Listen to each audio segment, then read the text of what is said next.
तो welcome all of you.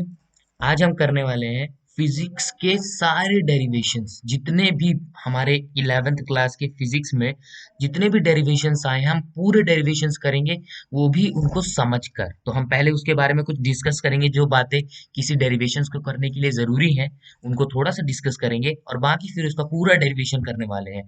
तो अभी हम 3-4 सीरीज ऐसे ला रहे हैं फिजिक्स की, क्योंकि फिजिक्स बहुत बड़ा टॉपिक है, बहुत बड़ा, क्योंकि फिजिक्स में बहुत ही ज्यादा इस बार डाल दिया गया कंटेंट, और इस कंटेंट को समझ पाना बहुत मुश्किल है। तो मैं सारे वो डेरिवेशंस ले आया हूँ जिन्होंने नोट्स ना बनाए हो, जिनके नोट्स इनकम्प्लीट हो, जिनको अपने नोट्स पे कॉन्फिडेंट ना हो। तो ऐसे डेरिवेशंस ये वीडियो जो देख लेगा उसको बहुत सारे नंबर पक्के हो जाएंगे। अगर 70 मार्क्स का पेपर मेनली आता है तो उसमें 30-35 मार्क्स तो आराम से ही गेन कर सकता है इस वीडियो को देखने के बाद, क्योंकि वो सारे फॉर्मूले के कॉन्सेप्ट डेरिवेशन सब समझ जब उसको आ गया तो इसका मतलब कि वो न्यूमेरिकल्स भी लगा ले जाएगा। तो मैं कह सकता हूँ कि वो 70-80% नंबर इसी वीडियो के माथे पा सकता है। पर हाँ, हम इसके और भी पार्ट लाएंगे, जिसमें जैसे कि अभी हम लोग इसका डेरिवेशन कर रहे हैं, इसके एमसीक्यू भी लाएंगे। तो उस एमसीक्यू को करने के बाद तो मैं इतना बोल पाऊंगा कि 90% तो बच्चे स्कोर कर लेंगे 70 में से। तो चलो इसको स्टार्ट करते हैं, और ये बढ़िया ढोल से शुरू होगा। अभी ढोल से नहीं शुरू होगा, चलो ढोल से शुरू करते हैं इस वीडियो को। और न्यूटन्स लॉ ऑफ इनर्शिया, क्योंकि हम लोग अभी डेरिवेशन जो करेंगे उसके लिए जरूरी है, इसीलिए हम ये करने वाले हैं। देखो, न्यूटन्स लॉ ऑफ इनर्शिया क्या होता है। इनर्शिया एक प्रॉपर्टी होती है कि अगर कोई ऑब्जेक्ट रेस्ट है तो वो रेस्ट में ही रहेगा, अगर कोई ऑब्जेक्ट मोशन में है तो मोशन में ही रहेगा। तो देखो, ये object at rest, simply put things tend to keep on doing what they are already doing. Objects in a state of rest tends to remain at rest. Only a force will change the state. हाँ, तो यही object of rest में यही inertia बोलता है कि अगर कोई ऑब्जेक्ट रेस्ट में है तो वो रेस्ट में ही रहेगा, लेकिन अगर कोई उसमें एक्सटर्नल फोर्स तुम लगाते हो तो वो अपना स्टेट चेंज कर देगा, मतलब रेस्ट से मोशन में रहेगा। और यही चीज ऑब्जेक्ट इन मोशन में भी है, कि अगर कोई ऑब्जेक्ट मोशन कर रहा है तो वो मोशन ही करता रहेगा, और लेकिन अगर हम उसमें कोई फोर्स लगा दें तो क्या होगा, वो अपना मोशन चेंज कर देगा। तो देखो, now consider an object in motion in the absence of force, and moving object tends to move in a straight line indefinitely. मतलब कि वो जाता रहेगा जाता रहेगा जाता रहेगा, हम उसको डिफाइन नहीं कर सकते। और जैसे toss an object from a space station located in the vacuum of outer space and the object will move for ever due to inertia. अगर स्पेस में तुम किसी को फेंक दो जहाँ पे वैक्यूम है, ठीक है, तो वो ऑब्जेक्ट हमेशा वहां पे घूमता रहेगा, क्योंकि इनर्शिया है, वहां पे कोई एक्सटर्नल फोर्स वहां पे नहीं लग रहा है, क्योंकि वैक्यूम क्रिएटेड है। ये तो ये कोई बम नहीं फूटा है, ये हमारा एनिमेशन है जो हम लोगों ने किया है, जिसे बीच बीच में आप जागते रहे। थोड़ा सा आपका अटेंशन इधर लाने के लिए ये साउंड इफेक्ट्स डाले गए हैं इसमें, ठीक है। अब मास वर्सेस वेट पढ़ते हैं, कि मास वेट नहीं होता। ठीक, मैं जानता हूँ कि बहुतों को पता है, तो तुम चाहो तो इसकी स्पीड बढ़ा सकते हो वीडियो की, लेकिन हम ये सारे टॉपिक्स को छोड़ नहीं सकते। देखो, mass is often confused with weight. ठीक, बहुत लोग इससे कंफ्यूज हो जाते हैं कि मास और वेट सेम है। तो जो we often determine the amount of matter in object by measuring its gravitational attraction to earth. However mass is more fundamental than weight. देखो, मास जो होता है किसी भी ऑब्जेक्ट की इंटरनल प्रॉपर्टी होता है, किसी भी मैटर के अंदर क्या भरा है वही होता है उसका मास। और जो वेट होता है वो ये होता है कि जो ग्रेविटेशनल अट्रैक्शन लग रहा है उस पर्टिकुलर मास पे, ठीक है। तो कोई एक मास है, उस पे जो ग्रेविटेशनल अट्रैक्शन लग रहा है, तो ये लेट्स से कि ये मास है। मास इसका 3 kg मान लेते हैं, 1 kg मान लेते हैं मास। और जितना इस पे ग्रेविटी लग रही, जितना इस पे ग्रेविटी लग रही, ठीक है, तो इसका ये पूरा क्या कहलाएगा, अपना वेट कहलाएगा। पूरा मतलब ये क्या होता है, mass into mass into small G, क्योंकि नीचे क्या लग रही, स्मॉल जी लगेगी ना, एम इंटू स्मॉल जी। तो मास और वेट में हमको कंफ्यूज होना ही नहीं, ठीक है। और मास ज्यादा फंडामेंटल होता है वेट से, हाँ, क्योंकि देखो फंडामेंटल का मतलब ये है कि मास ज्यादा एक्यूरेट, मतलब कम बदलता है, मास बदलता ही नहीं है। किसी भी ऑब्जेक्ट का मास अगर तुम अर्थ में मेजर करते हो और स्पेस में मेजर करते हो, किसी और प्लेनेट में मेजर करते हो, तो सब सेम आएगा। लेकिन वेट वैरी करेगा, क्योंकि कहीं स्मॉल जी की वैल्यू कहीं दूसरी है, कहीं स्मॉल जी की वैल्यू दूसरी है, क्योंकि हमारे अर्थ में स्मॉल जी की वैल्यू 9.8 है और मून में यही 1 पॉइंट समथिंग है और जुपिटर में ये और ज्यादा है। ठीक है, तो इसीलिए जो वेट होगा वो तो वैरी करेगा, क्योंकि वो ग्रेविटेशन अट्रैक्शन पे भी क्या कर रहा है, ग्रेविटेशन अट्रैक्शन पे भी क्या कर रहा है, डिपेंड कर रहा है, इसलिए। ओके, तो ये देखो, ये चूहा भी बोल रहा है, ये चूहा ये चूहा बोल रहा है कि mass is a property with in the body and weight is an outside force on the body. तो उस बॉडी पे जो आउटसाइड फोर्स लग रहा है ना, वही होता है क्या, अपना वेट। और ये तो मेरे को लगता है तुमको पता ही होगा कि जो वेट होता है वो इज इक्वल्स टू क्या होता है, mg होता है, mg। और इसको स्मॉल जी लिख देते हैं, स्मॉल जी। ठीक है, तो सबका स्मॉल एम तो कांस्टेंट रहता है, सबका मास तो कांस्टेंट रहता है, बस वेरी क्या करता है, जी वेरी करता है। किसी प्लेनेट का जी ज्यादा है, किसी प्लेनेट का जी कम है, तो उस हिसाब से अगर जी ज्यादा कम होता है तो ये वेट भी अपने आप वेरी करने लगता है। तो यही मैं उस टाइम पे बता रहा था। ठीक है, चिंता मत करो, 3-4 तरीके से मैं तुम्हें समझाऊंगा इस धमाके से। अब प्रोजेक्टाइल मोशन का डेरिवेशन पे आते हैं, जिसके लिए मेन वीडियो क्या है, डेडिकेटेड है। तो देखो, टू डायमेंशनल मोशन पे अगर चलते हैं, तो टू डायमेंशनल मोशन में हम लोग आर वेक्टर को जानते हैं। आर वेक्टर जो होता है, आर वेक्टर मतलब किसी वेक्टर की पोजीशन। अगर ये जो आई जे कैप है, इससे कंफ्यूज होने की जरूरत नहीं, ये तो एक दर्शाने का तरीका है। अगर कोई ऑब्जेक्ट इधर है, ये कोई मैंने पॉइंट अभी बना लिया, इसको मैं और जूम करके बना देता हूँ, वन वन पॉइंट है। ठीक है, और ये रही इसकी एक्सिस, सॉरी, ये रही इसकी एक्स एक्सिस, ये रही इसकी वाई एक्सिस। और सीधा कर लेते हैं। ठीक है, एक्यूरेट डायग्राम बनाने की कोशिश करेंगे। और अगर मैं इस ऑब्जेक्ट की पोजीशनिंग चाहूँ कि जो वन मैंने पॉइंट बनाया है इसकी पोजीशनिंग कहाँ है, तो मैं ऐसे इसकी पोजीशनिंग करूंगा। वन पे मैंने पोजीशनिंग की, और इसके कोऑर्डिनेट्स जो होंगे, मान लेता हूँ कि ये कोऑर्डिनेट है वाई और ये कोऑर्डिनेट है एक्स। तो इसके जो कोऑर्डिनेट हो जाएंगे वो हो जाएंगे x comma y, x comma y, ये इसके कोऑर्डिनेट हो जाएंगे। अब एक्स कॉमा वाई तो इसके कोऑर्डिनेट हो गए।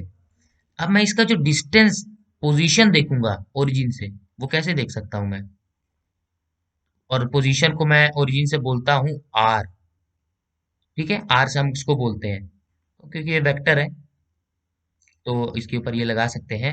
और इसको मैं बोलूंगा कि एक्स का डिस्टेंस, किसी को अगर मेरे को वन की पोजीशनिंग बतानी है और ओरिजिन से हम उसकी शुरुआत कर रहे हैं, तो हम क्या बोलेंगे कि तुम भाई एक्स किलोमीटर या फिर एक्स मीटर या कोई भी यूनिट, एक्स यूनिट तुम क्या जाओ, आई डायरेक्शन में जाओ, इस डायरेक्शन में जाओ आई। एक्स की जो डायरेक्शन होती है हम उसको बोलते हैं आई, और वाई की जो डायरेक्शन होती है उसको हम बोलते हैं जे। तो इस पे कंफ्यूज नहीं होना है, जे। तो मैंने बोला कि एक्स यूनिट आई डायरेक्शन में जाओ, वो वो यहाँ से स्टार्ट किया और एक्स यूनिट आई डायरेक्शन में गया। फिर मैंने उसको बोला कि वाई यूनिट जे डायरेक्शन में जाओ। तो ये देखो, जे डायरेक्शन ऊपर की ओर होती है, तो ये उधर गया और देखो पहुंच गया ओरिजिन से इधर तक, देखो पहुंच गया डायरेक्ट। तो ये इसीलिए यहाँ पे लिखा गया है कि जो आर वेक्टर होता है वो x i cap plus J Y cap या फिर वाई जे कैप, जे वाई जे कैप। ठीक है, तो ये वही चीज लिखा है, मैंने इसको एक्सप्लेन कर दिया है। और देखो, वेलोसिटी जो होती है हम उसको लिख सकते हैं dx बाई dt। हाँ, अब ऐसे ही जैसे हम लोगों ने आर को लिखा यहाँ पे, जैसे हम लोगों ने आर को लिखा, वैसे ही हम यहाँ पे वेलोसिटी भी लिख सकते हैं ना। वेलो अब वेलोसिटी लिखने के लिए हम तो या तो डायरेक्ट करें कि जो डिस्टेंस होता है वो वेलोसिटी इनटू टाइम होता है। और अगर मैं डिस्टेंस और वेलोसिटी का अगर मैं रिलेशन निकालना चाहूँ, तो मैं ऐसे भी बोल सकता हूँ कि जो डिस्टेंस होता है वो वेलोसिटी इनटू टाइम होता है, और जो वेलोसिटी होता है वो क्या होता है, डिस्टेंस अपॉन टाइम होता है। और जो ये हम लोगों का एक्स और वाई दिख रहा है ना, ये जो हम लोगों का ये एक्स और ये वाई दिख रहा है ना, ये क्या है, अपने डिस्टेंस ही तो है, ये आर भी तो डिस्टेंस ही ना है। तो मैं चाहूँ तो इसी इक्वेशन को मैं ऐसे भी लिख सकता हूँ, इसी सेम इक्वेशन को मैं चाहूँ तो ऐसे भी लिख सकता हूँ कि जो मैंने ये आर लिखा है इसमें मैं क्या कर दूं, मल्टी डिवाइड कर दूं dt से। dt इसलिए क्योंकि स्मॉल इंटरवल ऑफ टाइम है, मैं स्मॉल इंटरवल के लिए निकाल रहा हूँ, तो इन सबको dt से डिवाइड कर देते हैं। जैसे ही सबको dt से डिवाइड किए, और जो जहाँ पे x है वहां पे तुम dx, और जहाँ y है वहां पे dy, क्योंकि हम स्मॉल को कर रहे हैं ना, ओवरऑल को मैंने डिवाइड किया, तो ये जो पूरा इक्वेशन ये वाला होगा, कौन सा ये क्या बन जाएगा, वेलोसिटी कहलाएगा, क्योंकि ये क्या है, डिस्टेंस अपॉन टाइम है। तो ये पूरा जो हो जाएगा, ये क्योंकि डिस्टेंस अपॉन टाइम है तो ये वेलोसिटी हो जाएगा। और ये अगर वेलोसिटी हो गया तो हम वेलोसिटी को ऐसे भी लिख सकते हैं कि यहाँ पे dx बाई dt, और dx बाई dt क्या होता है, vx। ये भी तो वेलोसिटी है ना भाई, डिस्टेंस अपॉन टाइम, हम इसको vx मान लेते हैं। और ये dv by dt, dy by dt, तो इसको हम vy मान लेते हैं। अब देखो, यहाँ तक तो सिंपल सी भाषा थी, क्योंकि बहुतों को नहीं समझ आता ऐसा क्यों लिखा, इसलिए मैंने इसको समझाया, पर मैं इतना भी डीप नहीं जाऊंगा। अब देखो, जो zero can be resolve, you की बात कर रहा है, you can be resolve into components. अब देखो यू क्या है, यू एक प्रोजेक्टाइल मोशन का, अच्छा जल्दी इसने थोड़ा सा तुम्हें जगाना जरूरी था, कुछ लोग सो गए होंगे, तो देखो, एक सेकेंड, अब जग जाओ, अब करते हैं। तो देखो, जो प्रोजेक्टाइल मोशन होता है, तो प्रोजेक्टाइल मोशन में ऐसे, ये हम लोगों के ग्राफ है, और किसी हम लोगों ने ऑब्जेक्ट को अगर फेंका तो वो ऐसे जाता है। तो यहाँ पे ये जो u दिख रहा है ना, ये क्या है, इसकी वेलोसिटी, u जो है इसकी वेलोसिटी। हम चाहे तो इसके दो कंपोनेंट भी कर सकते हैं, हम चाहे तो इसके दो कंपोनेंट भी कर सकते हैं, जैसे कि ये u जा रहा है, एक सेकेंड, हम्म, अब देखो ये इधर साइड u जा रहा है, मैंने क्या किया, इसके दो कंपोनेंट कर दिए, एक इस डायरेक्शन में और एक इस डायरेक्शन में।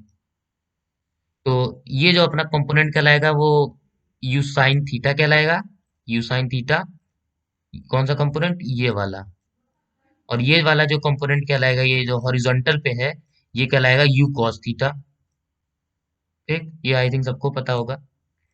और यही चीज यहाँ पे लिखी गई है कि हम लोग, क्योंकि यू ऊपर की तरफ है, u cos theta x direction में है, तो हम लोग इसको यू एक्स बोलेंगे।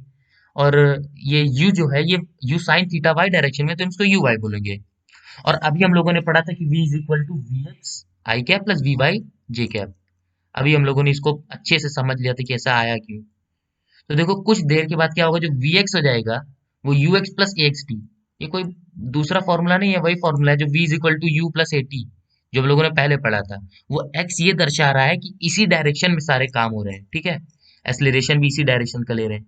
और यू एक्स हम लोगों ने अभी निकाल लिया कि ये क्या होता है, कॉस थीटा होता है, यू कॉस थीटा होता है। यूएक्स अभी हम लोगों ने निकाल लिया कि ये क्या होता है, यू कॉस थीटा होता है। और ए एक्स को हम क्या बोल सकते हैं, एक्स जीरो है, एक्सलरेशन हो नहीं रहा, क्योंकि यू क्या है, यूनिफॉर्म है यहाँ पे, यू कहीं चेंज नहीं हो रहा, यू यूनिफॉर्म है। तो इसीलिए यहाँ पे ए क्या हो गया, अपना जीरो हो गया, ए जीरो हो गया।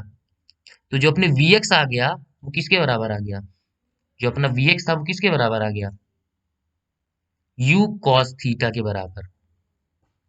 और ये हम लोगों को पता भी होगा कि जो हम लोग एक्स कंपोनेंट लेते हैं वो कॉस थीटा का लेते हैं, और जो वाई कंपोनेंट लेते हैं वो साइन थीटा का लेते हैं, अगर थीटा एक्स कंपोनेंट पे है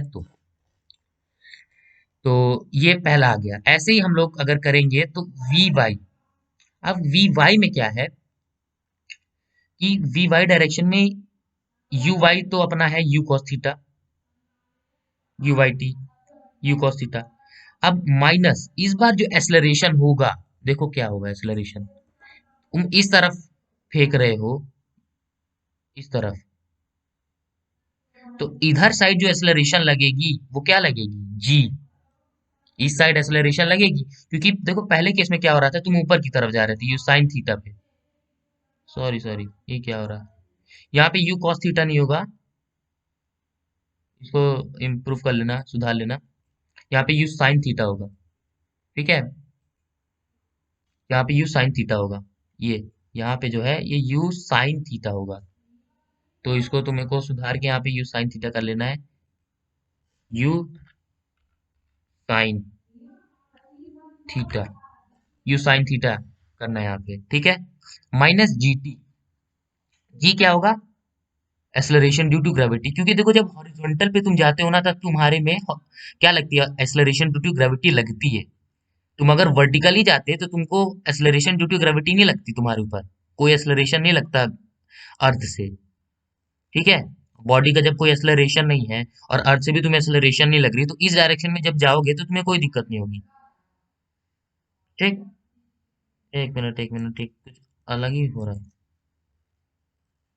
हाँ अब समझ आया, ठीक है। उस बार जो मैंने वीएक्स बढ़ाया था, तो वीएक्स में क्या होगा, एक्सेलरेशन नहीं लगेगी। ओ इंटरचेंज हो गया, अब समझा, ठीक है। क्या इंटरचेंज हुआ कि यहाँ पे due to some technical fault कुछ यहाँ पे गलती हो गई है, मैं उनको सुधार देता हूँ। जैसे कि यहाँ पे जीरो नहीं होगा, यहाँ पे जीरो नहीं होगा, यहाँ पे क्या होगा, जी होगा, जी, जी होगा, ठीक, जी टी। क्योंकि जब तुम हॉरिजॉन्टल में जाओगे तो तुम्हारे में स्मॉल जी लगेगा ही लगेगा।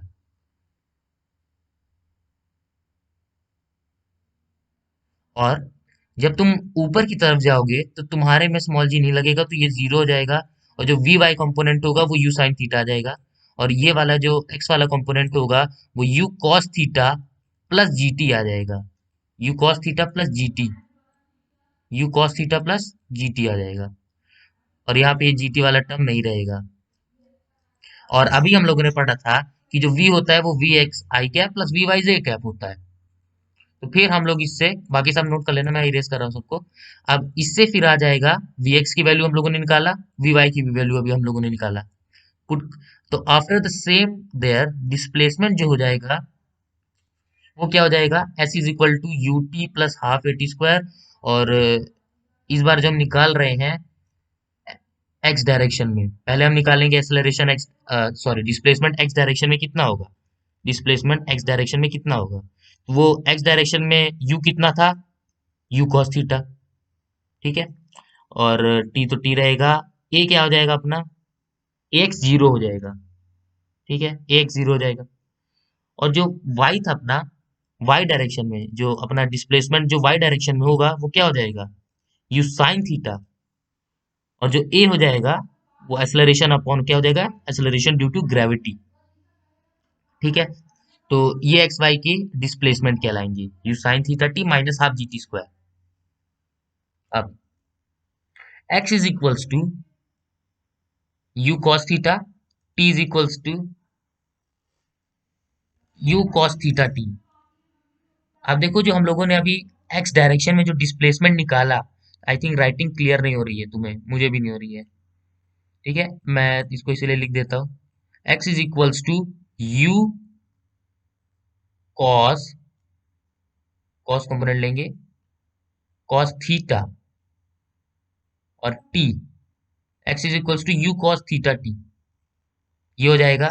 ये एक्स क्या डिस्प्लेसमेंट है, ये भी याद रखना डिस्प्लेसमेंट। अब यही से देखो टी की वैल्यू निकालो, t is equals to x upon, divide में चले जाएंगे क्योंकि यू यू कॉस थीटा इससे क्या थे, मल्टीप्लाई में थे, तो उधर जाएंगे तो डिवाइड में चले जाएंगे। और ये हो जाएंगे x upon you cos theta, x upon you cos theta, तो ये टी की वैल्यू अपनी आ जाएगी। और ये एक्स डायरेक्शन में हम लोगों ने देखा टाइम इंटरवल कितना था। अब वाई डायरेक्शन में अगर हम देखें तो जो वाई की हम पूरा अगर सॉल्व करें, क्योंकि टी की वैल्यू देखो हम लोगों ने यहाँ से निकाल ली, टी क्या आ गया अपना, x upon you cos theta, time इतना लग रहा है। अब वाई वाई वाले इक्वेशन में, जो वाई डायरेक्शन में हम लोगों ने डिस्प्लेसमेंट निकाला था, इसमें हमको पुट कर देना है, इस इक्वेशन में पुट कर देना है टी की वैल्यू। और जैसे तुम इसकी टी की वैल्यू पुट करोगे तो जो तुम्हारे पास आंसर आएगा वो आएगा, अ, देखो टी की जगह हम लोगों ने पुट कर दिया यहाँ पे, तो टी की जगह क्या पुट किया, x upon you cos theta. और यहाँ पे x square upon you square cos theta, क्योंकि यहाँ पे टी का स्क्वायर था। और इसको जब हम लोगों ने सॉल्व किया अच्छे से, तो हमारे पास जो आंसर आया, ये आया ओवरऑल आंसर, ओवरऑल आंसर। जब भी हम लोगों से डिस्प्लेसमेंट पूछे इन वाई डायरेक्शन, हम बिना टाइम देखे सिर्फ एंगल से बता सकते हैं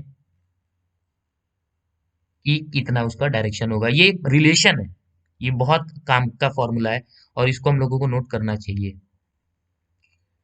y is equals to tan theta x या फिर x tan थीटा बोल दो, x tan theta, x tan theta minus G X square upon 2u square upon cos 2u square into cos square theta. ये formula बहुत important है, बहुत ही ज्यादा important. देखना बहुत सारे न्यूमेरिकल्स इसी से हो जाएंगे। y is equals to x tan theta minus x times tan theta minus g times x square divided by 2u square cos square theta. तो ये हमको फॉर्मूला बिल्कुल भी नहीं भूलना है। अब y is equals to a x minus b x का स्क्वायर, जहां पे a क्या है, tan थीटा है, और b क्या है, ये रिमेम्बरिंग ट्रिक्स है। और इसको हम लोग और करेंगे, हम कांस्टेंट को क्या मान रहे हैं, a मान रहे हैं। तो हम क्या करें, क्या किया हम लोगों ने, पहले मैं बता दूं कि tan थीटा को क्या मान लो तुम, a मान लो। अब अगर tan थीटा को तुमने क्या मान लिया, a, ये tan थीटा को a मान लिया, और तुमने ये जो g अपॉन, क्या बोला मैंने, g g upon 2u, sorry 2 cos square theta, क्योंकि ये सारे कांस्टेंट है, हम सिर्फ कांस्टेंट को क्या मान रहे हैं, b मान रहे हैं, 2u cos square theta. u भी तो कांस्टेंट ही रहेगा ना, तो इसको हम क्या मान रहे हैं, b, इसको मान रहे हैं b, सिर्फ एक्स स्क्वायर यहाँ पे छूटा है। तो अब इनकी वैल्यू रख दो, tan थीटा को a मान लिया और g upon 2u square cos square theta को हम लोगों ने b मान लिया। अब y इज इक्वल टू, तो ये था इक्वेशन में, y इज इक्वल टू में था ही, अब रख दो इनकी जगह a b। तो जैसे ही तुम ए बी रखोगे तो तुम्हारे में जो आंसर आएगा या फिर जो फॉर्मूला बनेगा वो बनेगा y is equals to a x minus b x square, जहाँ पे a tan थीटा है और जो b है वो g upon 2u square cos square theta है, और दोनों कांस्टेंट है, a और b दोनों कांस्टेंट है, मैंने बताया। और दो जो अबव इक्वेशन है, ये क्या रिप्रेजेंट करती है, पैराबोला को, क्योंकि क्वाड्रेटिक जो फॉर्मूला होता है वो हमेशा पैराबोला को रिप्रेजेंट करता है। जहाँ पे देखो स्क्वायर लगा है, ये स्क्वायर, तो ये क्या करता है, एक पैराबोला को रिप्रेजेंट करता है। The above equation represent the parabola. तो मतलब कि इसीलिए जो पाथ होगा वो क्या होगा, प्रोजेक्टाइल होगा, क्योंकि जो प्रोजेक्टाइल मोशन होता है वो भी क्या होता है, एक पैराबोला ही तो होता है।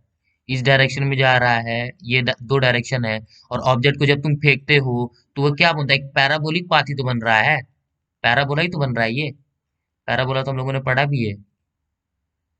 तो ये एक बनता है एक पैराबोला। तो जो वेलोसिटी अलोंग एक्स डायरेक्शन, जो जिसको हम लोग यू कॉस थीटा बोलते हैं, ये हमेशा कांस्टेंट रहेगा, हमेशा, ठीक है, क्योंकि as there is no gravity in the horizontal direction. हाँ भाई, हॉरिजॉन्टल डायरेक्शन में कोई ग्रेविटी तो होती नहीं। अगर तुम ऐसे जा रहे हो तो इसमें कौन सी ग्रेविटी लगेगी, इसको कोई ग्रेविटी लगी नहीं रही, क्योंकि ग्रेविटी हमेशा डाउनवर्ड एक्ट करती है, ग्रेविटी हमेशा डाउनवर्ड एक्ट करती है। देखो यहाँ से जो ग्रेविटी, अगर कोई ऑब्जेक्ट इधर जाएगा तो ग्रेविटी क्या करेगी, इसको अपनी तरफ खींचेगी, अपनी तरफ खींचेगी, डाउनवर्ड की तरफ खींचेगी।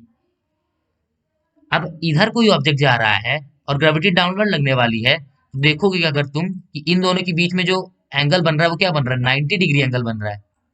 तो मतलब कि इसमें अब कोई फोर्स नहीं लग रहा है ग्रेविटी का, क्योंकि इन दोनों के बीच में देखो 90 डिग्री बन रहा है, ये आपस में परपेंडिकुलर हो गई है। तो मतलब कि जो रिजल्टेंट होगा वो जीरो होगा, ठीक है। तो आई थिंक ये समझ आ गया होगा। अब जो सो रहे थे वो जाग जाए। अब प्रोजेक्टाइल मोशन, हॉरिजॉन्टल मोशन देखते हैं, और इसको आगे देखते हैं कि प्रोजेक्टाइल मोशन पे आए तो हम इसको कौन कौन से फॉर्मूले से आराम से टैकल कर सकते हैं। अगर देखो टी की बात कर रहा है कि अगर हम लोगों ने किसी ऑब्जेक्ट को फेंका तो कितने टाइम बाद गिरेगा, इसके लिए एक हम लोग फॉर्मूला डिराइव करेंगे। और देखो, तो देखो अगर हम किसी भी ऑब्जेक्ट को फेंकेंगे तो ये ग्राउंड में जाएगा, तो कोई डिस्प्लेसमेंट वाई डायरेक्शन में नहीं होगा, वाई डायरेक्शन में कोई डिस्प्लेसमेंट नहीं होने वाला। तो मतलब कि हम जो भी कुछ कहानी खेलने वाले हैं वो खेलने वाले हैं किसके बीच में, एक्स डायरेक्शन के बीच में। तो वाई डायरेक्शन में क्योंकि वाई जीरो हो जाएगा तो हम लोगों को बहुत आसान हो जाएगा टाइम निकालना। तो हम लोग ये जानते हैं कि y is equals to you sine theta minus half G T square होता है, और ये किसके बराबर हो जाएगा, इक्वल टू जीरो। ये इज इक्वल्स टू क्या हो जाएगा, जीरो हो जाएगा, इक्वल टू जीरो हो जाएगा। अब यहाँ से t कॉमन लो और निकाल लो। तो देखो ओवरऑल जब तुम इसको सॉल्व करोगे, ठीक है, इसको तुमने क्या लिख दिया, जीरो के पास ले आए तो ये माइनस से पॉजिटिव हो गया।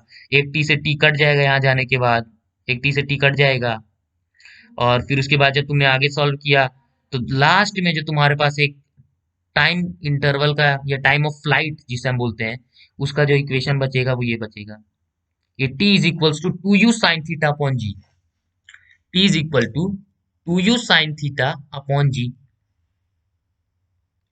T is equals to two U मतलब two times its velocity and sine theta by G. Two times its velocity, किसी भी ऑब्जेक्ट की टू टाइम्स वेलोसिटी कर लो और उनके बीच के एंगल का साइन निकाल लो। और क्योंकि उन लोगों को जो हमारी ग्रेविटी होगी, जो ग्रेविटी होगी वो अपोज करेगी, तो इसीलिए तुम्हें उस पर डिवाइड करना पड़ेगा। ठीक है, तो ये उसका टाइम इंटरवल लगेगा। अब तुम बोलोगे कि एक्स डायरेक्शन में हो रहा है तो अपोज कैसे करेगी। नहीं देखो, डिस्प्लेसमेंट जो हो रहा है वो नहीं हो रहा है, लेकिन जब भाई ऑब्जेक्ट ऐसे जा रहा है, ये अपना एक्सिस है, और जब तुम ऑब्जेक्ट को फेंकोगे तो इसके दो कंपोनेंट भी तो होते हैं ना, एक कंपोनेंट ऊपर की तरफ और एक कंपोनेंट नीचे की तरफ। तो जो इस कंपोनेंट में तो नहीं होगा, जो अपना हॉरिजॉन्टल की तरफ जा रहा है ये वाला कंपोनेंट में नहीं होगा, लेकिन जो वर्टिकल की तरफ जा रहा है ऐसे, उस पे एक अपोजिट डायरेक्शन में जी लगेगा। इसीलिए हम एक बार इसको जी से डिवाइड जरूर कर रहे हैं। ये फील लेने वाली बात है। तो जो टाइम ऑफ फ्लाइट होगा वो टू टाइम्स इट्स वेलोसिटी होगा, और उनके बीच में जो एंगल होगा साइन थीटा, कंपोनेंट ले रहे हैं ना क्योंकि, और डिवाइडेड बाय जी। तो टी का फॉर्मूला हमसे निकल आया, और इसी को हम बोलते हैं time of flight. T is equal to two you sine theta by g. ठीक है, two you sine theta by g. और जो t a is equals to t d is equals to you sine theta by g, और t is equals to t a plus t d. और horizontal distance during small t is equals to t is called range। अब horizontal distance देखो, जो object हम लोगों ने फेंका, जो ऑब्जेक्ट हम लोगों ने फेंका, मान लेते कि हम लोगों ने जो ऑब्जेक्ट फेंका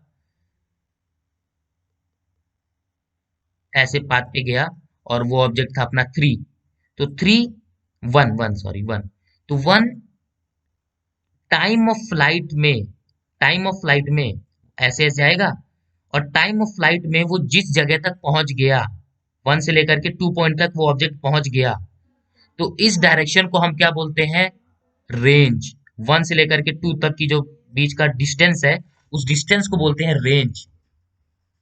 कि वो ऑब्जेक्ट टाइम ऑफ फ्लाइट के दौरान कहाँ तक डिस्प्लेस हुआ, उस पूरे डिस्टेंस को बोलते हैं हम लोग रेंज। तो अभी हम वही रेंज कैलकुलेट करने वाले हैं कि अपने इनिशियल से वो फाइनल पोजीशन तक पहुंचा, तो हम उसको बोलेंगे रेंज। तो x इज इक्वल टू हम लोगों ने निकाला था कि u cos theta by T होता है, बहुत आसानी से। और r इज इक्वल्स टू हम लोगों ने अब हम निकालने वाले हैं, r भी क्या है, एक देखो डिस्टेंस है, r भी क्या है, एक डिस्टेंस ही तो है, r एक डिस्टेंस है। और हाँ, जो x था और जो r हो रहा है वो देखो x डायरेक्शन में ही हो रहा है, क्योंकि हम जो रेंज निकाल रहे हैं, r मतलब रेंज, जो रेंज हो रहा है वो भी देखो यहाँ से शुरू हो रहा है। मैं इस वाले डायरेक्शन में तुम्हें बता रहा हूँ, इस वाले में, और देखो ये ऐसे करके यहाँ तक फाइनल पॉइंट तक पहुंचा। तो देखो ये हॉरिजॉन्टल एक्सिस में ही हो रहा है, तो जो x इज इक्वल टू होगा वो r ही तो होगा, x is equal to r ही तो होगा, वन से टू तक पहुंच रहा है। तो जो हम लोगों ने x की वैल्यू पिछली बार निकाली थी, u cos theta t, x is equal to u cos theta t हम लोगों ने निकाला था। अब इसी में हम थोड़ा क्या करेंगे, x is equal to r हो गया क्योंकि, और टाइम ऑफ फ्लाइट हम लोगों ने निकाल दिया था, u is equal to r is equal to u cos theta t, और टाइम ऑफ फ्लाइट निकाल लिया था two you sine theta by g. बस उसके बाद क्या था, टू आ जाएगा और यू स्क्वायर आ जाएगा, तो two u square sine theta cos theta by g हम ऐसे भी लिख सकते हैं। और हम लोगों ने पढ़ा था कि टू साइन थीटा मतलब 2 टाइम्स साइन थीटा और कॉस थीटा का प्रोडक्ट, 2 टाइम्स साइन थीटा और कॉस थीटा का जो प्रोडक्ट होता है, ये किसके बराबर होता है? सबने पढ़ा है। अच्छा, सारे मैथ वालों ने पढ़ा है। अगर जो बायो वाले हैं उन्होंने ना पढ़ा होगा तो इसको हम बोलते हैं साइन टू थीटा। क्या बोलते हैं? Sign two theta. तो ये होता है साइन टू थीटा का फॉर्मूला। तो मैथ वालों को तो बिल्कुल ऑड नहीं लग रहा होगा, उनको तो मजा आ रहा होगा कि सब समझ आ रहा है। बल्कि जो बायो वाले हैं उनको थोड़ी दिक्कत जाएगी। तो आर इज इक्वल्स टू क्या हो जाएगा? U square sine two theta. ठीक है। तो आर की जो हम लोगों को वैल्यू याद करनी है, जो फॉर्मूला याद करना है, वो हो जाएगा u square sine two theta by g. अब कभी कभी हम लोगों से पूछता है कि तुम मैक्सिमम वैल्यू बताओ कितना कोई ऑब्जेक्ट ट्रेवल कर सकता है। तो उस टाइम पे हम लोगों को थीटा इज इक्वल्स टू 45 रख देना है, क्योंकि यही एक मैक्सिमम वैल्यू है। क्योंकि देखो थीटा इक्वल टू 45 रखने पे साइन टू थीटा की वैल्यू आ जाएगी 90, और साइन 90 मैक्स वैल्यू होती है जो होती है 1। तो जो आर मैक्स का फॉर्मूला आ जाएगा वो हो जाएगा यू स्क्वायर बाई जी। ठीक है। क्या आ जाएगा? U square by g. तो जो आर मैक्स का फॉर्मूला ये होता है। अब हम निकालते हैं कि किस हाइट तक जाएगी। अभी तक हम लोगों ने देखा कि कितने देर में वो कहाँ तक पहुंचेगी, कितना टाइम लगेगा, और कहाँ तक पहुंच सकती है, क्या उसकी रेंज है। अब हम देखेंगे कितनी ऊंची जाएगी। अगर हम किसी ऑब्जेक्ट को फेंकते हैं तो कितना ऊंचा जाएगा। तो अब इसी को देखने के लिए हम लोग वेलोसिटी का फॉर्मूला लगाएंगे। वेलोसिटी होती है v is equal to u plus a t, और यहाँ पे u का हम साइन कंपोनेंट लेंगे, u sine theta minus g t, और u sine theta minus g into, और टाइम ऑफ फ्लाइट हम लोगों ने क्योंकि निकाल चुका है जो होता है u times sine theta by g. और क्योंकि वेलोसिटी वाई डायरेक्शन में क्या होगी, वेलोसिटी वाई डायरेक्शन में जीरो हो जाएगी मैक्सिमम हाइट पे, क्योंकि हम मैक्सिमम हाइट निकाल रहे हैं ना। देखो मैक्सिमम हाइट ये है, ये मैक्सिमम हाइट पे जो इसकी ये वाली वेलोसिटी होगी वो जीरो हो जाएगी, सिर्फ यही वाली वेलोसिटी काम करेगी। खुद ही सोचो ना, अगर ये वाली वेलोसिटी जीरो ना होती तो ऑब्जेक्ट फिर और ऊपर जाता। क्योंकि ये जीरो हो गई तो अब ऑब्जेक्ट ऊपर जाने की बजाय सीधे जाने लग रहा है। ठीक है। तो इसीलिए ये इक्वल टू जीरो हो जाएगा। अब जैसे ही इज इक्वल टू जीरो हुआ तो हम यहाँ से क्या निकाल लेंगे, ये हम लोग यहाँ से एक रिलेशन निकाल लेंगे। यहाँ से हम लोगों ने फिर एक रिलेशन निकाला, जी से जी कट गए। अच्छा, हम लोगों ने पहले ये इस यहाँ पे ये प्रूव करा है कि वी वाई जीरो होगा। जो वेलोसिटी इन वाई डायरेक्शन होगी वो जीरो हो जाएगी मैक्सिमम हाइट पे। ठीक है। और फिर हम लोग, ये हम लोगों को पहले पता चल गया। अब v square minus u square equal to two s हम लोगों ने पढ़ा था, और वी क्योंकि जीरो है, और यू हम लोगों ने ले रखा है यू साइन थीटा, और ए की वैल्यू हम लोग माइनस जी लेंगे क्योंकि ये ऊपर जा रहा है और ग्रेविटी नीचे की ओर लग रही है, तो मतलब अपोज कर रहा है। और एस क्या होगा यहाँ पे? एच मैक्स होगा। और यही हम लोग निकाल रहे हैं कि मैक्सिमम हाइट कितनी पहुंच सकता है, और ये हमारी मैक्सिमम हाइट, ये पॉइंट हमारा मैक्सिमम हाइट है, हम इसी को निकाल रहे हैं कि यहाँ से ग्राउंड के बीच में कितना डिस्टेंस है। और बस हम लोगों ने इसको किया, और सॉल्व करने के बाद एच मैक्स की वैल्यू आई, मैक्सिमम हाइट की वैल्यू जो आई हम लोगों के पास वो आ गई क्या? H max is equals to u square sine square theta upon two g. H max की जो वैल्यू आई वो आ गई u square sine square theta upon two g. ठीक है। तो ये आई हमारी एच मैक्स, ये कितनी ऊपर तक ही जा सकती थी। और अगर तुम देखोगे तो ऐसा ही एक मिलता जुलता फॉर्मूला था आर का, लेकिन आर में क्या था? You square sine two theta था, और अपॉन टू जी, अपॉन जी था। और इसमें क्या हो रहा है कि 2 टाइम्स जी डिवाइड कर रहा है और थीटा सिर्फ 1 टाइम लिया है। और इसमें क्या हुआ कि जो थीटा है, इसमें जो थीटा है वो 2 टाइम्स है, और जी क्या है? 1 टाइम रेंज में। और हाइट में क्या है कि थीटा सिर्फ 1 टाइम है और पर जी 2 टाइम है। तो ये याद करने का तरीका है कि जो आर और एच है ये आपस में कैसे इंटर रिलेटेड है, इनके बीच का जो रिलेशन है वो कैसा है। ठीक है। आर में अब थीटा ट्वाइस क्यों हो रहा है, अगर हम लोग इसको थोड़ा सा और मैथमेटिकली समझे, और जी सिर्फ 1 टाइम क्यों लग रही है, तो हम लोगों को, मेरे को लगता है बहुत अच्छे से समझ आएगा। तो हम लोग इसको समझे क्या? नहीं, चलो अभी नहीं समझते हैं, वरना वीडियो बहुत लंबा हो जाएगा। ये फील दिलाने की मैं कोशिश करने वाला था पर हो गया। पहले हम नोट करते चलो कि जो रेंज होगा वो u square sine two theta by g होगा, और for angle theta r is equals to u square sine 2 theta by g, और फॉर एंगल 90 माइनस थीटा ये क्या हो जाएगा, u sine 2 times for 90 minus theta जो हो जाएगा वो u square sine 2 into 90 minus theta, और 2 को जब अंदर ले जाएंगे तो वो हो जाएगा साइन 180 माइनस 2 थीटा, और ये होता है sine theta u square sine theta by g. तो range is same for two angles of projection theta and 90 minus theta. मतलब कि अगर 1 डिग्री पे जितना प्रोजेक्शन हो रहा है उतना ही 89 डिग्री पे भी होगा, 20 डिग्री पे जितना प्रोजेक्शन हो रहा है उतना ही 70 डिग्री पे भी होगा, और 80 डिग्री पे जितना प्रोजेक्शन हो रहा है उतना 10 डिग्री पे भी होगा। ठीक है, तो ये इसका बताने का मतलब था, क्योंकि थीटा और 90 माइनस थीटा पे जो रेंज होगा वो सेम होगा। अब हमारा एक और पड़ाव पूरा हुआ, फिर एक धुन सुनी हम लोगों ने। अब देखते हैं कि फ्रिक्शन और फ्रिक्शन पढ़ते हैं, इसमें स्टैटिक और काइनेटिक हम लोग देखेंगे। The force of static friction हम लोगों ने पढ़ा है, जो फोर्स ऑफ स्टैटिक फ्रिक्शन होता है वो normal force into mu S होता है। जो स्टैटिक फ्रिक्शन होता है वो normal force into coefficient of static friction या फिर म्यू एस होता है। और जो नॉर्मल फोर्स होता है, मैं बता दूं कि अगर हम लोग ये ऑब्जेक्ट ले लें, ये ऑब्जेक्ट की इधर साइड जो फोर्स लगेगा वो कहलाएगा अपना एन, एन जिसको हम कैपिटल एन बोलते हैं, और इसी के जो अपोजिट साइड एक फोर्स लगेगा जिसको हम बोलते हैं जी,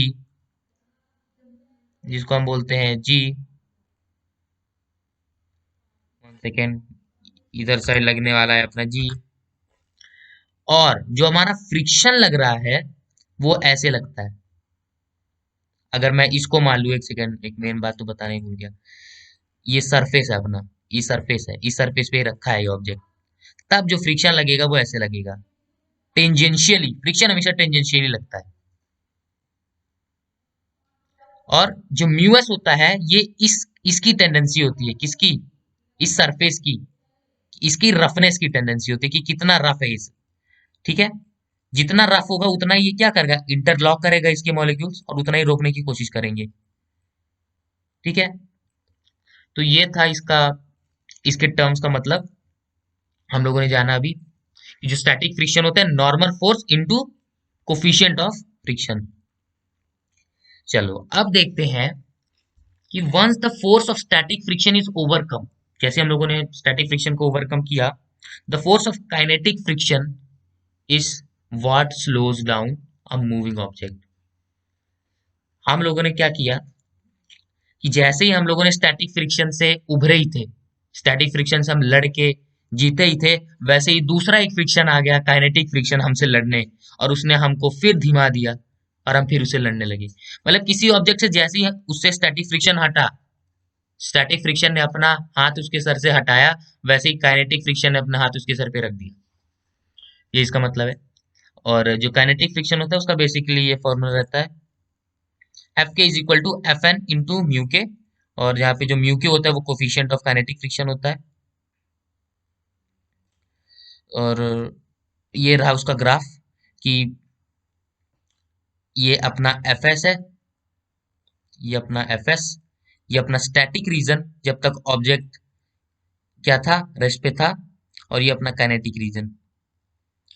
और जैसे जैसे तुम क्या करोगे, इसका स्टैटिक फ्रिक्शन बढ़ाते जाओगे तो इसका फोर्स भी बढ़ते रहेगा, और फिर जैसे ये काइनेटिक रीजन में इंटर करता है तो फिर ये घटते रहता है, फिर घटते बढ़ते, घटते बढ़ते, घटते बढ़ते, घटते बढ़ते।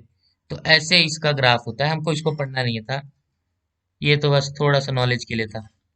अब चलो देखें,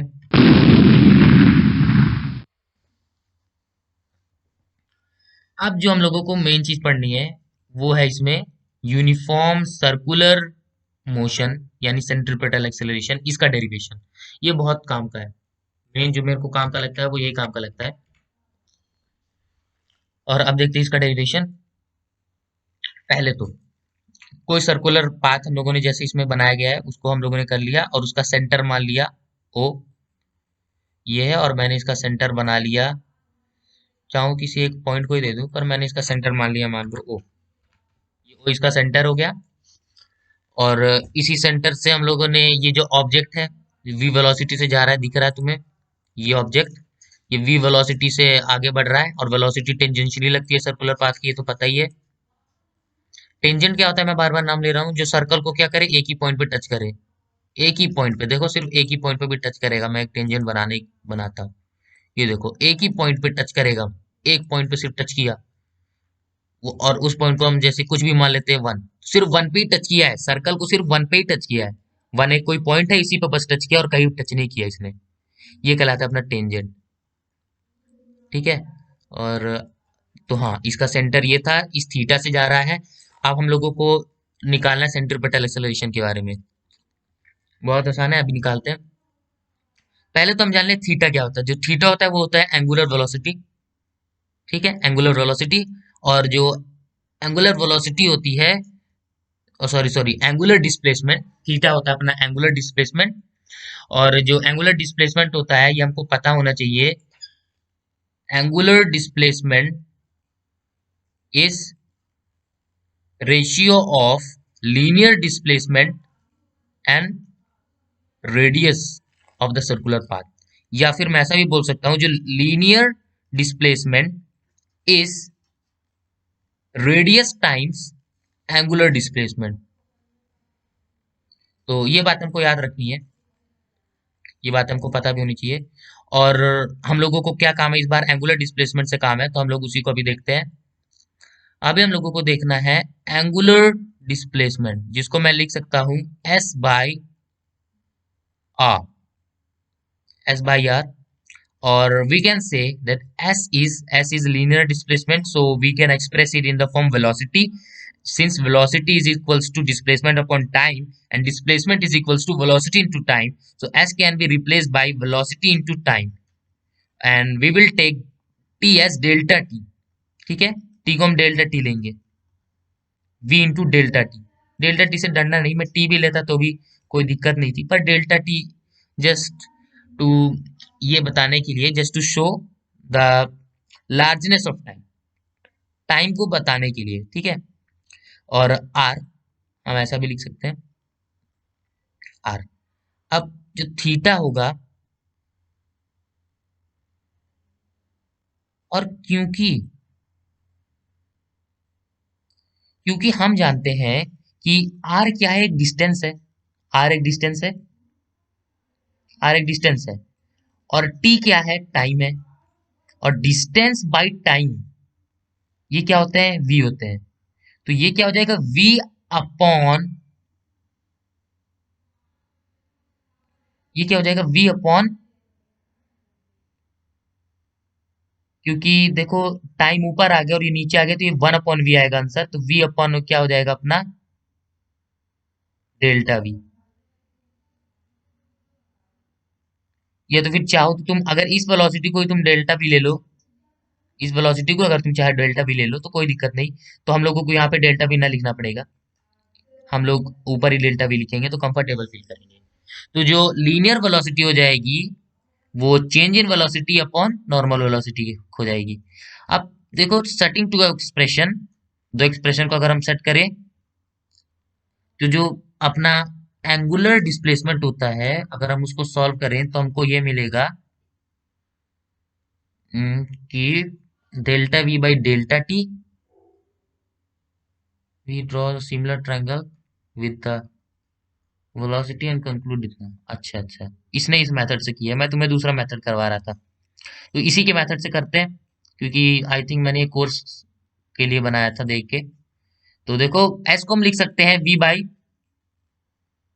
डेल्टा टी अपॉन आर। एक और मेथड है इसका, लेकिन हम लोग इसी को अभी करते हैं, अभी कंसीडर करेंगे आर। और अब हम देखो, क्योंकि वेलोसिटी वेक्टर और ये थीटा और इनके बीच में जो डिस्टेंस हम मान लेते हैं डेल्टा वी, हम ऐसा भी लिख सकते हैं। और ये जो थीटा है यही है कहलाता है अपना एंगुलर वेलोसिटी। और हम यहाँ से, इस यहाँ से हम लोग थीटा को लिख सकते हैं, कि जो थीटा होगा वो क्या होगा अपना, delta v, delta v by v. तो जब देखोगे तो तुम्हें पता चलेगा कि यहाँ से जो थीटा है वो डेल्टा वी बाई वी का रिलेशन फॉलो कर रहा है। हम लोगों ने वेक्टर रिलेशन पढ़ा है, तो इसलिए मेरे को नहीं लगता किसी को कोई दिक्कत होगी। अगर किसी को दिक्कत है तो फिर बताना, वेक्टर रिलेशन में भी वीडियो आएगी। अब ये देखो, ये थीटा, ये वाली वैल्यू, और इस थीटा की ये वाली वैल्यू, ये आपस में इक्वल हो जाएंगी। ये आपस में क्या हो जाएंगी, इक्वल हो जाएंगी, क्योंकि इनका जो आर एच एस है वो क्या इक्वल है, जो इनका आर एच एस है वो क्या इक्वल है। तो मैं क्या कर सकता हूँ, मैं ये कर सकता हूँ कि मैं इसको अगर मैं इक्वेशन फर्स्ट मान लूँ, इक्वेशन फर्स्ट, और इस वाले को अगर मैं इक्वेशन सेकंड मान लूँ, इक्वेशन सेकंड, तो मैं क्या कर दूं, इक्वेशन फर्स्ट को मैं डिवाइड कर दूं किससे, इक्वेशन सेकंड से डिवाइड करवा दूं। तो देखो डिवाइड करवाने के बाद क्या हम लोगों को मिलेगा, अभी मैं तो इक्वेशन फर्स्ट मुझे पता है तो मैं डायरेक्ट लिख देता हूँ कि देखो थीटा बाई थीटा मतलब कि angular velocity upon angular velocity, ये तो वन हो जाएगा। मैं लिख देता हूँ अपॉन एंगुलर वेलोसिटी, ये तो वन हो जाएगा, काट के आपस में कट जाएंगे और ये वन हो जाएंगे। और यहाँ पे था अपना delta v upon v into, divide कर रहा हूं मैं वी डेल्टा वी, और वो आर अपॉन में था तो इंटू में चला जाएगा इससे। और हम लोग, ये हो गया तो ये जो हमारा आंसर आया वो आ जाएगा v square is equals to change in velocity, delta v मतलब चेंज इन, डेल वी मतलब change in velocity upon change in time into r, r को मैं इधर ले आता हूँ।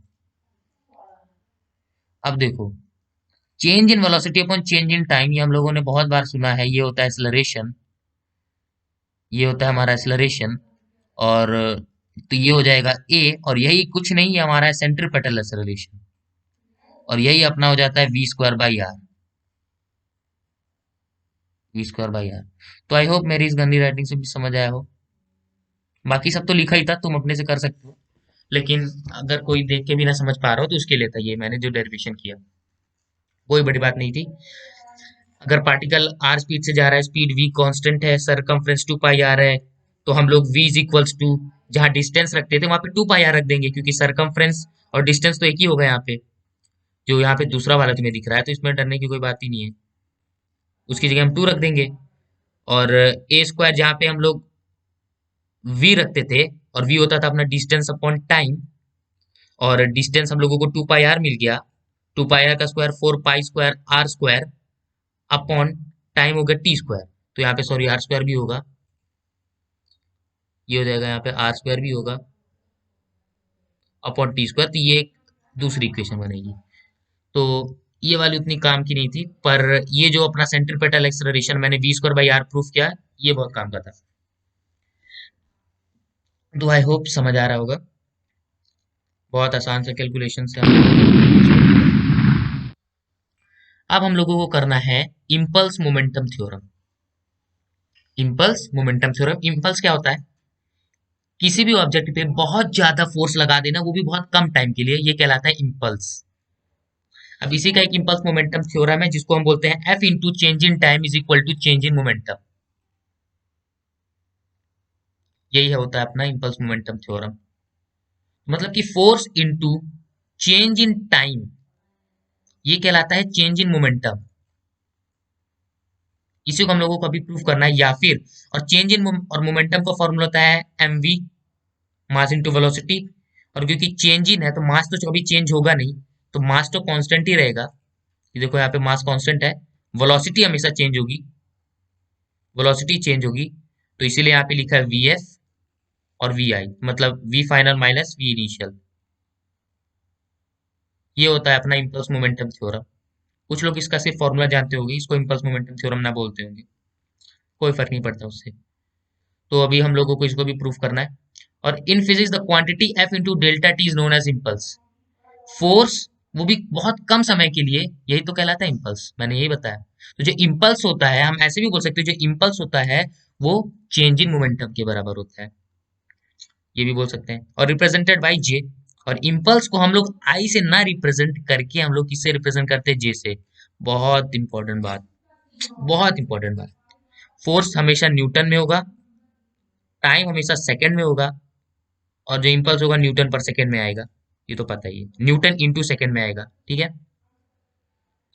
और इम्पल्स एक वेक्टर क्वांटिटी है, तो जो इसका डायरेक्शन होगा वो नेट फोर्स के डायरेक्शन के बराबर ही होगा, ठीक है। अब देखते हैं कि न्यूटन का जो हम लोगों ने अभी थर्ड लॉ पढ़ा था, थर्ड लॉ, हम उसको डेरिवाइव करने वाले हैं, वो भी सेकेंड लॉ की मदद से। थर्ड लॉ को हम डेराइव करेंगे सेकेंड लॉ की मदद से। तो हमको सपोज करना है कि कोई म्यूचुअल इंट्रैक्शन प्रेजेंट है ए और बी के बीच में।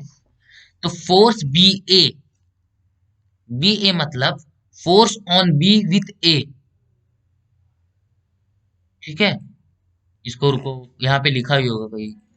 Suppose there is a mutual interaction between A, तो let F B A be the force exerted by A. हाँ, force on B with A, मतलब कि ए बी पे जो फोर्स एक्सर्ट कर रहा है, ये इसका मतलब है। इसको ऐसा अगर मैं लिखूं तो इसका मतलब force on B by A, तो मतलब force F B A be the force exerted by A on B. Force exerted by A, force A के द्वारा एक्सर्ट की गई हो, किस पे, बी पे एक्सर्ट की गई हो, तो ये कहलाता है अपना फोर्स एफ बी ए। और फोर्स ए बी मतलब force exerted by B on A. और तो ठीक है, इस टर्म से, टर्मोलॉजी से कंफ्यूज नहीं होना है। तो देखो, जो फोर्स ए जो बी पे एक्सर्ट करेगा वो क्या करेगा, फोर्स होता है अपना, फोर्स होता है momentum upon time, m v upon t. क्योंकि देखो, मैं पहले ये भी बता दूं कि मोमेंटम अपॉन टाइम भी क्यों होता है। क्योंकि हम लोगों ने पढ़ा था कि, एक सेकेंड, बचपन से पढ़ते आ रहे हैं कि जो फोर्स होता है वो किसके बराबर होता है, एम ए के बराबर होता है, ठीक। और हम क्या लिख सकते हैं, ए को हम लोग क्या लिख सकते हैं, ए को लोग लिख सकते हैं velocity upon time, velocity upon time. और हम लोग ये जानते हैं कि जो मास इंटू वेलोसिटी है वो क्या होता है, ये कहलाता है मोमेंटम।